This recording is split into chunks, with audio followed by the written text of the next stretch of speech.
All right, so welcome to your deep dive. Ready to get into some really interesting stuff today. Absolutely. It's always fascinating to see what kind of mix of stories we've got to dig into. Yeah, and this time we've got, we've got a bit of everything, really. Hollywood, space, you name it. Oh, and some big questions, too, like the future of technology and, culture, even humanity's place in the cosmos. Wow, okay, that's pretty big picture stuff. But let's start with something a little more down to earth, at least for now. This whole controversy with Carla Sofia Gascon and her Oscar nomination. You sent some articles over about that. Yeah, I did. It really seems like, a classic example of what some are calling cancel culture, where someone's past actions, especially online, come back to haunt them. Yeah, and it's not like this was just a few days ago. These tweets were from years ago, right? Exactly. And now she's nominated for an Oscar for Emilia Perez. But, these old xenophobic remarks she made are resurfacing, and people are understandably upset.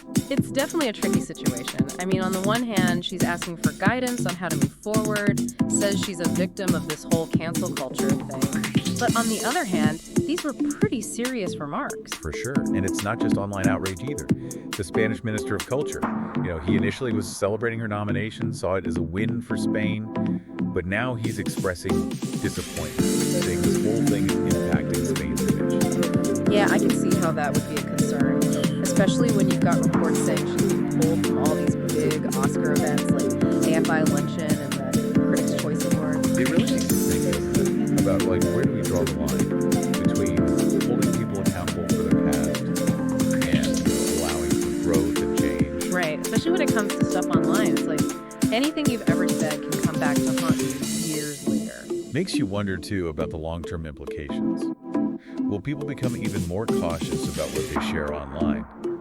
Could this lead to more self-censorship?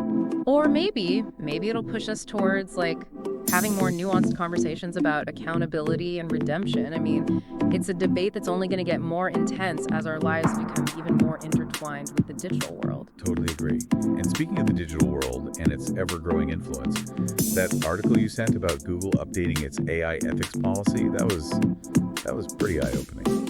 Yeah, that one really caught my attention too. Back in 2018, they pulled out of that Pentagon contract, right, over ethical concerns about using AI in warfare.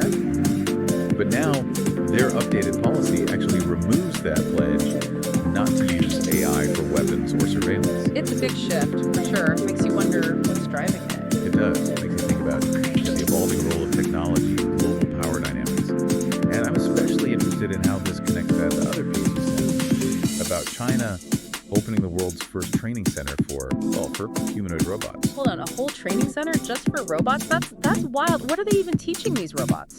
Well, from what I gathered, their goals are pretty ambitious. They're talking about developing even more advanced robotics technology, integrating AI and automation, even training these robots for human interaction. Sounds like China's making a play to become the global leader in robotics. And you also sent over that piece about the Q9, that bipedal robot developed in China, designed to work alongside humans. And it made me think about that article on automation's impact on the workforce. Do you think robots like that could make things worse?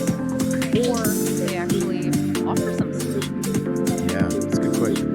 On one hand, you can see it leading to more efficiency, maybe even creating new types of jobs. But then there's that worry, right, about robots replacing human workers, particularly in those manually labor jobs. Definitely something to watch closely. And it ties back to that Google policy change, too. I mean, are they making this decision because there's a growing acceptance of AI in warfare? Or is it more about, strategic competition with China? A race to be at the forefront of this technology? That's the big question, isn't it? And honestly, I don't think there's an easy answer. But it really highlights the ethical complexities we're facing with AI development and what it could mean for the future of warfare.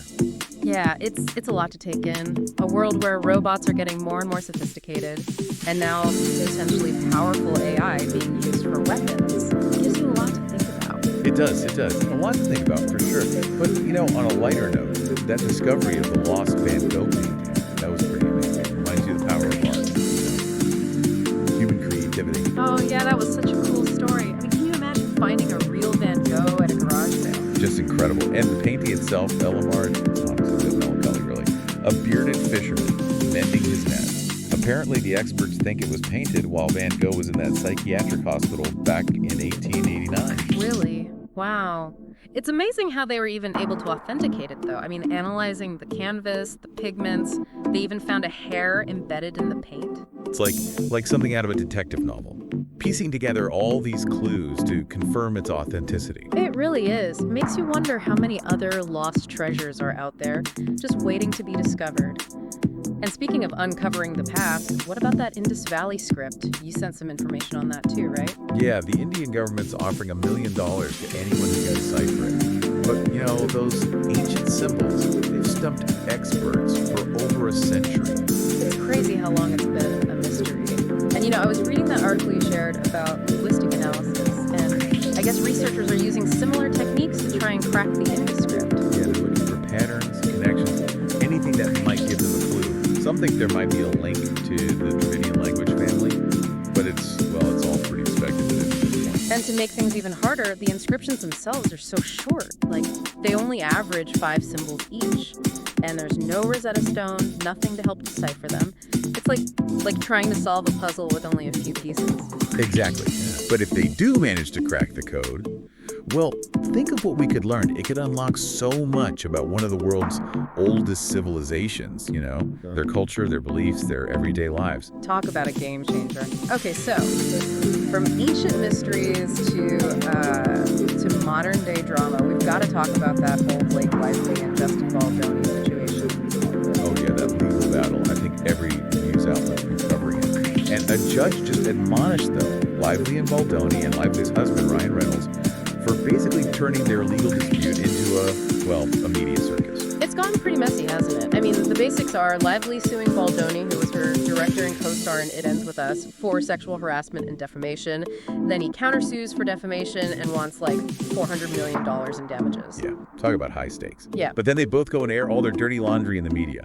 It's no wonder the judge is frustrated. Yeah, he even threatened to move the trial date up if they don't stop trying to use the press to sway public opinion. I mean, it makes you think about that tension, right, between free speech and ensuring a fair trial. Absolutely. And it also makes you question the media's role in all this. I mean, are they just reporting the facts? Mm-hmm. Or are they, fueling the drama, maybe even influencing potential jurors? Yeah, good point. It's something to keep in mind whenever we're reading about these kinds of high-profile cases.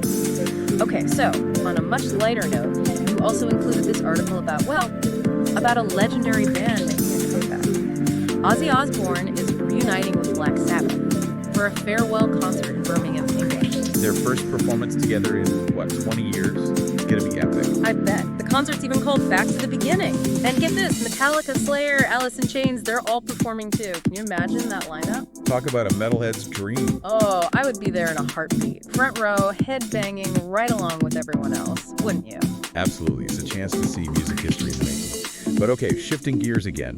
You sent over that news about the education reforms in Mexico, too. Right. The Mexican government's getting rid of the COMAPEMS exam. That was like the big test for high school admission in the Valley of Mexico. Big change. Yeah, and it seems their goal is to make sure all students can go to high school, regardless of how they do on one standardized test. So now students can apply to up to 10 schools based on how close they live or even just personal preference, and then the government assigns placements. So it's about making things more equitable. But does that mean entrance exams are gone completely? Not quite. Those prestigious institutions like UNAM and IPN, they'll still have their own online entrance exams. It's kind of a hybrid approach, I guess, trying to balance making education accessible to everyone while still, upholding certain academic standards. It'll be interesting to see how it all plays out in the long run, what impact it has on educational equity and student outcomes in Mexico. But okay, for our final deep dive today, we're going from the classrooms of Mexico to the vastness of space. You sent over this rather concerning piece of news. The UN has activated the Planetary Safety Protocol for the first time ever. And the reason?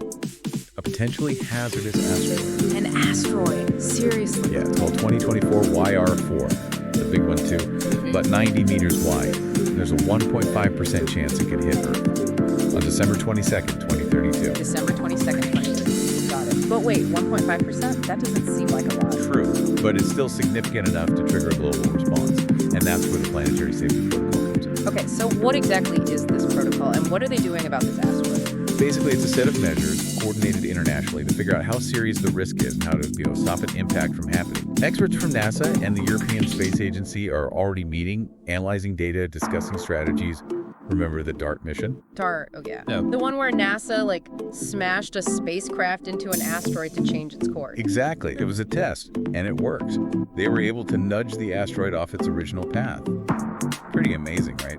Proof that we're not totally helpless when it comes to these kinds of threats. Okay, that is kind of reassuring. But still, this whole asteroid thing, it really puts things into perspective. You realize just how vast space is and how many dangers might be lurking out there. It does, and it makes you appreciate the importance of global cooperation and scientific advancement. If we're going to face challenges that affect the whole planet, we need to work together. It's kind of wild, right? We've gone from a lost Van Gogh painting to a potential asteroid threat, all in one deep dive. It is. And it just goes to show you, I guess, how much is happening in the world, on every level, from the human scale to the cosmic one. Yeah, for sure. And, you mentioned how that asteroid news put things in perspective. It really got me thinking about, humanity's place in the universe.